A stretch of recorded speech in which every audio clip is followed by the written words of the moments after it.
प्रिय छात्र छात्राओं, आप सभी का सरस्वती ग्रुप ऑफ कॉलेजेस में इस ऑनलाइन प्लेटफॉर्म में बहुत बहुत स्वागत है। आज हम बीए फर्स्ट ईयर की क्लास में यानी समाजशास्त्र की क्लास में एनईपी के अनुसार हम समाजशास्त्र का जो मुख्य पेपर है, समाजशास्त्र के जो मूल तत्व, ठीक है, समाजशास्त्र का जो मूल तत्व है इसके बारे में पढ़ेंगे। देखिए, ये हम लोग का इससे पहले भी हम लोग पढ़ चुके हैं समाजशास्त्र के बारे में कि समाजशास्त्र का अर्थ पढ़ चुके हैं हम लोग, समाजशास्त्र की परिभाषाएं पढ़ चुके हैं, ठीक है। इससे पहले फिर इसको हम लोग पढ़ चुके हैं। इसके साथ साथ हम आज जानेंगे कि समाजशास्त्र के अंतर्गत और कितनी चीज़ें आती हैं, ठीक है ना। तो सबसे पहले हम देखेंगे कि समाजशास्त्र के अध्ययन क्षेत्र को जानेंगे। किसके जानेंगे? समाजशास्त्र के अध्ययन क्षेत्र को जानेंगे कि समाजशास्त्र का जो अध्ययन क्षेत्र है वह किस प्रकार से फैला हुआ है। देखिए, अध्ययन क्षेत्र को जानने के साथ साथ हम जानेंगे, अध्ययन क्षेत्र को जानने के साथ साथ हम देखेंगे कि जो अध्ययन क्षेत्र को जानने के लिए सबसे पहले हमको किस चीज़ की आवश्यकता पड़ती है? सबसे पहले हमको आवश्यकता पड़ती है इसकी प्रकृति को समझने के लिए, ठीक है ना। जब हम इसकी प्रकृति को समझ लेते हैं तब हम क्या करते हैं, जब इसकी प्रकृति को समझ लेते हैं तब उसके अनुसार हम किसी कार्य को करते हैं, ठीक है ना। तो हम पढ़ते हैं सबसे पहले किसको? समाजशास्त्र के अध्ययन क्षेत्र को पढ़ेंगे। देखिए, दिया है इसमें कि समाजशास्त्र के अध्ययन क्षेत्र को जानने के लिए सबसे पहले क्या करना होगा? सबसे पहले हम इससे संबंधित, ठीक है ना, इससे संबंधित जितनी भी संभावित सीमाएं होती हैं, ठीक है ना, जितनी भी संभावित मतलब संभव तक की जितनी भी संभवित जितनी भी जो सीमाएं होती हैं उन सभी को जानते हैं, ठीक है ना। जहाँ क्या है, जहाँ तक किसी विषय का अध्ययन संभव होता है, ठीक, संभव होता है, वहाँ पे हम क्या करते हैं? समाजशास्त्र के क्षेत्र के संदर्भ में विभिन्न विद्वानों के मत को नहीं जानते हैं, ठीक है ना।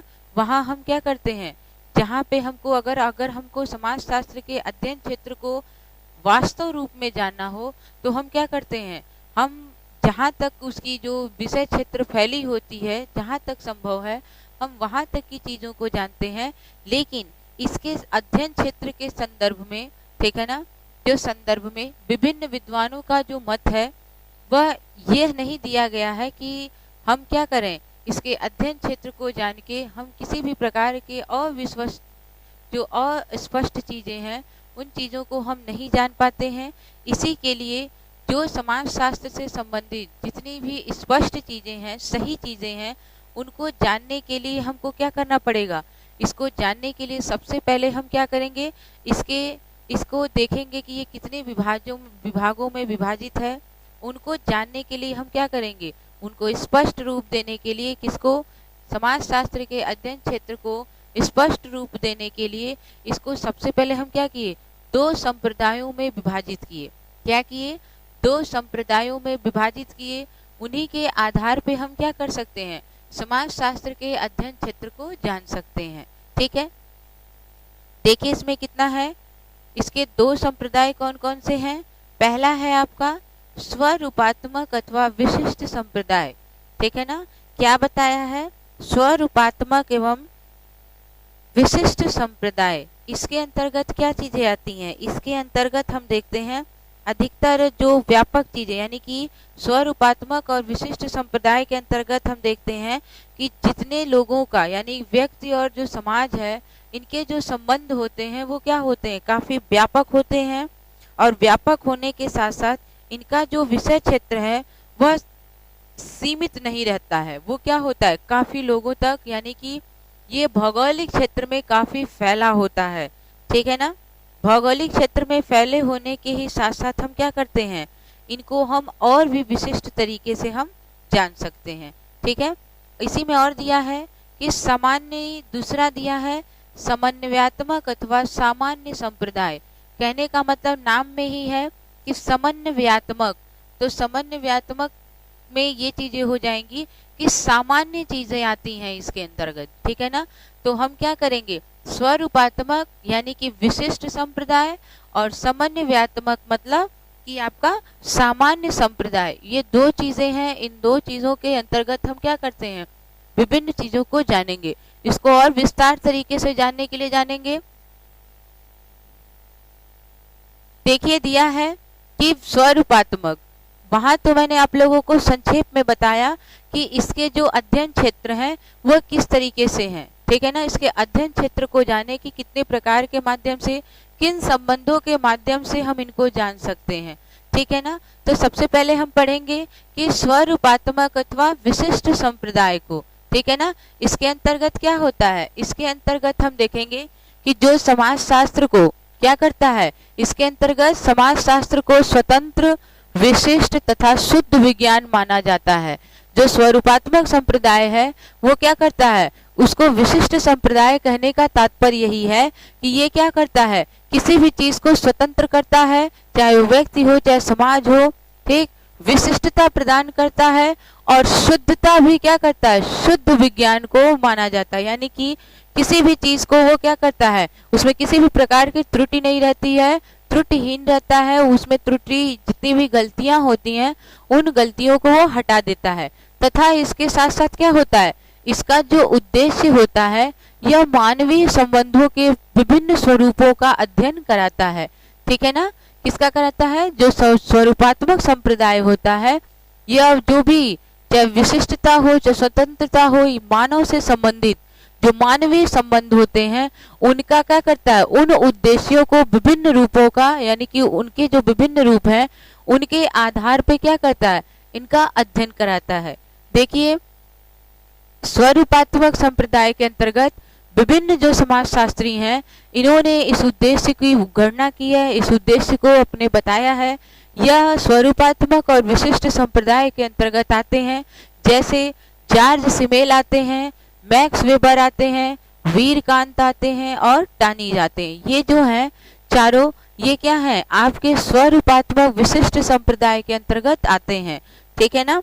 और इस जो बताया गया है इसके अंतर्गत ये सारी चीजों को वो विस्तृत रूप से बताने का प्रयास भी करते हैं, ठीक है। देखिए इसमें एक चीज मैं बता दूं कि जो टानीज हैं आपके, ठीक है ना, टानीज जो हैं वह विशुद्ध विज्ञान का भी क्या किए हैं, विशुद्ध विज्ञान का भी वर्णन किए हैं, ठीक है। विशुद्ध विज्ञान के बारे में बताए हैं, ठीक है ना। वीरकांत ने, देखिए वीरकांत ने बताया है कि जो समाजशास्त्र का संबंध है ये संपूर्ण रूप से माना जाता है। किससे माना जाता है, संपूर्ण रूप से माना जाता है, यानी ये पशु समाज और मानव समाज या फिर आपके पर्यावरण सभी चीजों से ये संबंधित है, ठीक है ना। मैक्स वेबर ने देखिए इसी श्रम में कहा कि इसकी दो मुख्य विशेषताएं बताई, किसकी, स्वरूपात्मक और विशिष्ट संप्रदाय की दो चीजें बताई। कौन कौन सी, पहला है इसका कि सामाजिक क्रिया, ठीक है ना, पहला क्या बताया है, सामाजिक क्रिया को बताया है, सामाजिक क्रिया को, और दूसरा है इसका सामाजिक क्रिया के अर्थ को बताया है, ठीक है ना, सामाजिक क्रिया के अर्थ को बताया है। यानी कहने का मतलब ये है कि एक तो हम जान गए कि सामाजिक क्रिया होती है, यानी कि दूसरे लोगों के व्यवहार को जानते हैं, और दूसरे लोगों के व्यवहार से जब व्यक्ति प्रभावित होता है तो उसे ही हम क्या कहते हैं, आपका वह विशिष्ट चीजों के अंतर्गत आता है और आपका वो संबंध क्या होता है, उनसे जुड़ जाता है, ठीक है। और एक चीज और बताया गया कि जो आपका अर्थ बताया गया कि सामाजिक क्रिया का जो अर्थपूर्ण है उसके हिसाब से जानेंगे कि जैसे कि यदि कोई जादूगर है वह क्या करता है, जो आपको खेल दिखाता है, यदि आप क्या करते हैं उस खेल से आप अगर प्रभावित होते हैं तो आपको वह क्या होती है, वह आपको विभिन्न तरीके से, या फिर वह जादूगर क्या होता है आपके लिए विशिष्ट बन जाता है, एक अलग बन जाता है, ठीक है ना। तो इसी विशिष्टता को दिखाने के लिए मैक्स वेबर ने दो चीजों को बताया, कि एक सामाजिक क्रिया को बताया और एक बताया कि सामाजिक क्रिया के अर्थ को बताया, अर्थपूर्ण को बताया कि जो क्रिया हो रही है उसका अर्थ क्या है, ठीक है ना।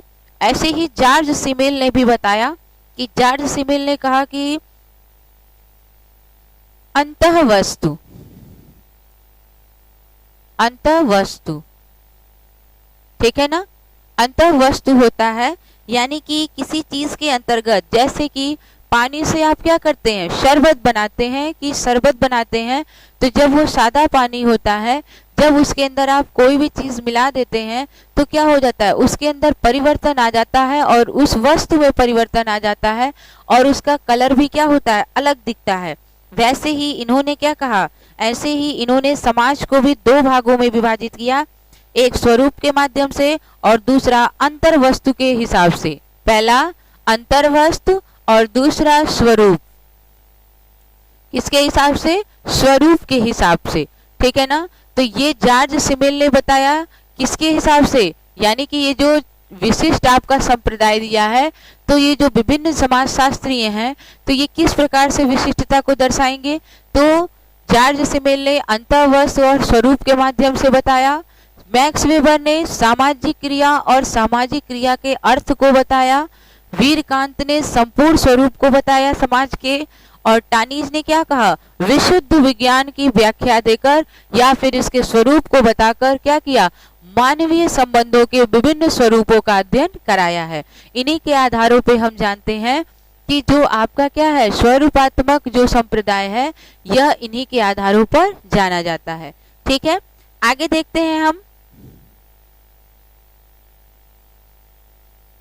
आगे देखेंगे, दिया है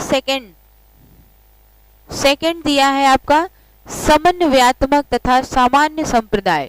ठीक है ना, समन्वयात्मक और सामान्य संप्रदाय जो दिया है, इसके अंतर्गत हम देखते हैं कि ये क्या होती है, यह ऐसा विज्ञान है जो विशिष्ट विज्ञान न होकर क्या होता है, सामान्य विज्ञान होता है। अभी मैंने इससे पहले आप लोगों को बताया था कि समाजशास्त्र में जब दोनों की व्याख्या की तो मैंने कहा कि ये जो आपका स्वरूपात्मक है वो क्या है, वह विशिष्ट माना जाता है, लेकिन जो समन्वयात्मक है वह क्या है, वह आपके लिए एक सामान्य संप्रदाय है, यानी कि स्वरूपात्मक से बिल्कुल अलग होता है। ठीक है ना, और यहाँ पे भी मैंने बताया कि विशिष्ट विज्ञान न होकर ये क्या है, यह एक सामान्य विज्ञान माना जाता है। ठीक है ना, जो इसके अंतर्गत जो इसको बताने का जो कार्य किए थे, जो विशिष्ट समाजशास्त्री जो थे वह थे दुर्खिम ने और सोरोकिन ने और हाबहाउस। ये तीन जो आपके समाजशास्त्री थे, इन्होंने क्या किया था, समन्वयात्मक संप्रदाय को बताने का प्रयास किया था। ठीक है ना, आगे चलते हैं। आगे देखते हैं समाजशास्त्र का विषय क्षेत्र। अभी तक हम लोगों ने जाना कि समाजशास्त्र का जो अध्ययन क्षेत्र क्या है, यानी कि अध्ययन जिन चीजों पे हम जानते हैं, पढ़ते हैं, उन चीजों को जान लिए, लेकिन इसके साथ साथ जानेंगे कि उन दोनों का अध्ययन करने के साथ साथ जो विभिन्न समाजशास्त्रियों को हम जाने हैं वह किस प्रकार से अन्य विषयों से इसको जोड़ सकते हैं, कहाँ तक इसका विषय फैला हुआ है, उन चीजों को जानेंगे, कितने रूपों में फैला हुआ है उनको जानेंगे। ठीक है ना, जैसे कि स्वरूपात्मक और समन्वयात्मक संप्रदाय जो है, इनके जो विचार हैं, ठीक है ना, यदि इनको जब हम समझ लेते हैं तो हमें क्या होता है, हमें समाजशास्त्र का वास्तविक जो विषय वस्तु है उसको समझने की आवश्यकता पड़ती है, क्योंकि जब तक हम अध्ययन क्षेत्र को नहीं जानेंगे तब तक हम क्या कर सकते हैं, तब तक विषय वस्तु को नहीं जानेंगे। विषय वस्तु को जानने के लिए, विषय क्षेत्र को जानने के लिए हमें क्या करना पड़ता है, हमें अध्ययन क्षेत्र की आवश्यकता पड़ती है, उसको हमको समझना पड़ेगा। ठीक है ना, जिसको कौन बताया है, दुर्खिम ने बताया है, गिन्सबर्ग ने बताया है, केर्सन ने बताया है और इंकेल्स ने बताया है। किसके माध्यम से, अपने विचारों के माध्यम से प्रस्तुत किया है। ठीक है, देखिए यहाँ पे दुर्खिम के विचार दिए हैं।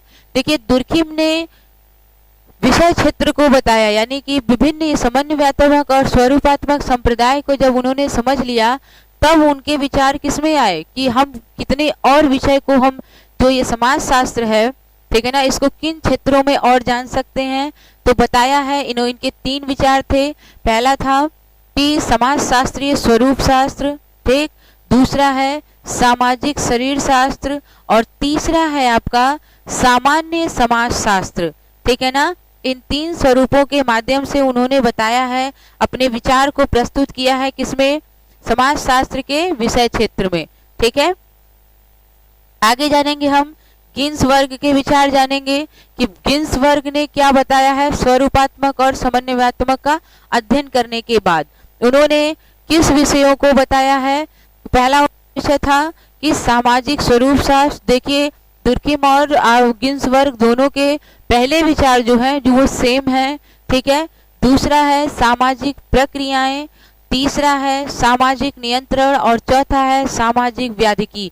इन्होंने 4 विषयों पे 4 चीजों पे विचार किया था और इनको क्या किया था समाज में इनको इस विषय के साथ साथ विस्तार किया, इसका काफी व्यापक रूप बनाया ताकि लोगों को क्या हो सके समाज के बारे में पता चले और उसके विषय के बारे में पता चले ताकि इसे अधिक से अधिक लोग क्या करें अपने जीवन में धारण करें, ठीक है।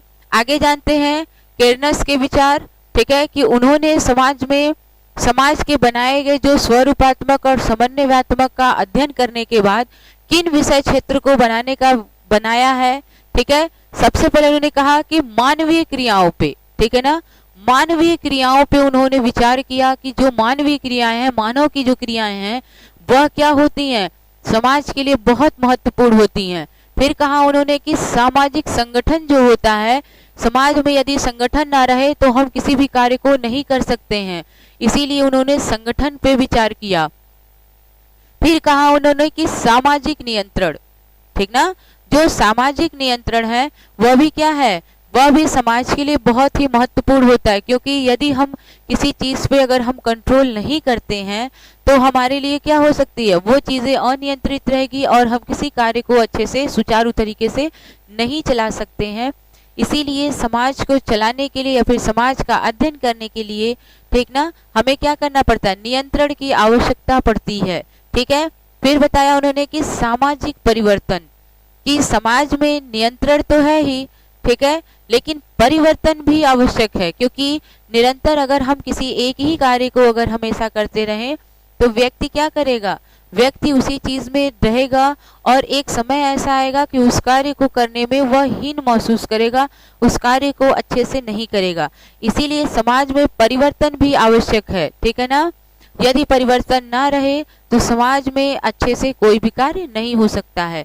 फिर दिया है सामाजिक संस्थाएं, समाज की जो विभिन्न संस्थाएं बनाई गई हैं, चाहे वह विवाह से संबंधित हो, परिवार से संबंधित हो, नातेदारी से संबंधित हो, ये सभी जो संस्थाएं होती हैं, इन संस्थाओं के माध्यम से हम क्या कर सकते हैं, इन संस्थाओं के माध्यम से हम समाज को विशिष्ट भी बना सकते हैं और सामान्य भी बना सकते हैं, ठीक है ना।